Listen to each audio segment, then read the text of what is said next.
ladies and gentlemen, we know people are going to be gathering and traveling. Over 1 million people have already traveled this past week, and more will be traveling tomorrow to go to friends and family homes and share a turkey dinner, for Thanksgiving.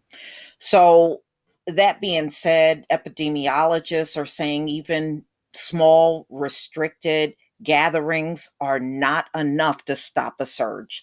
So, everybody, hospitals, and, a lot of the facilities are getting ready. Nursing staff, doctors are all getting ready for the holiday surge that's going to follow Thanksgiving. So you should be seeing another big surge in the country next week.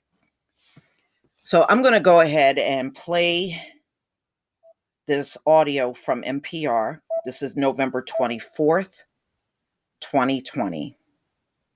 Support for this podcast and the following message come from Little Passports, offering activity kits to keep kids engaged and expand their minds. Hands-on activities. All right, after this is over.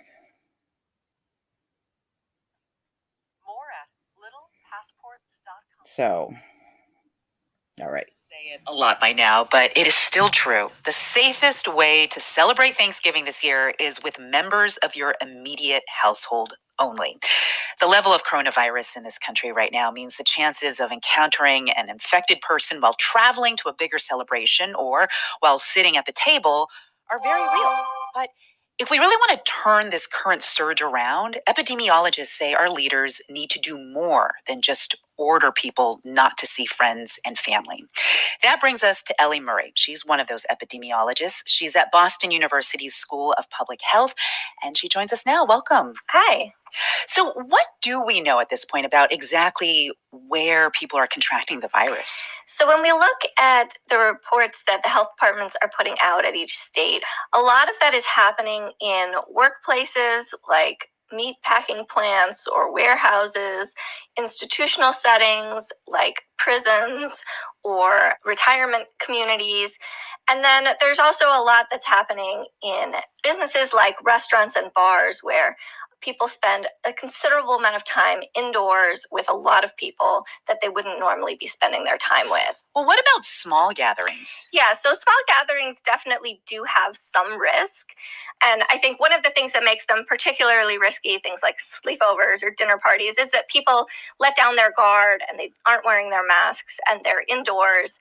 And so small gatherings are definitely a potential source of infection, but it doesn't seem like there's any clear evidence that those are what are particularly driving the infection. If we can get infections down across the board, those small gatherings will become safer.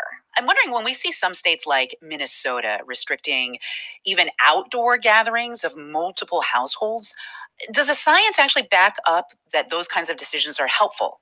So every gathering has some potential for transmission, but outdoor gatherings, especially ones that are, really outdoors in the fresh air, we're not talking those tents or bubbles and people have space to spread out. That is the lowest risk possible situation. And that should really be the last thing that we're putting regulation in place to stop.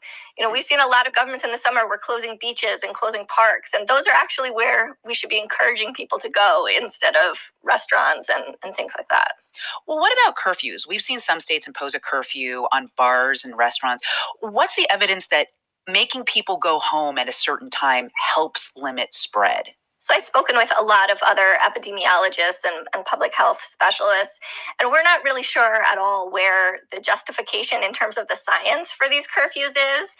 I think that the assumption is that some people will decrease their planned activities because of the curfews. I mean, wouldn't people just go out earlier? Right. So this is the concern. More people concentrated in a smaller time window. Well, then what should local authorities focus on in trying to make the biggest dent possible in transmission these days? Yeah, so I think that we have seen really large spread happening from things like bars, especially.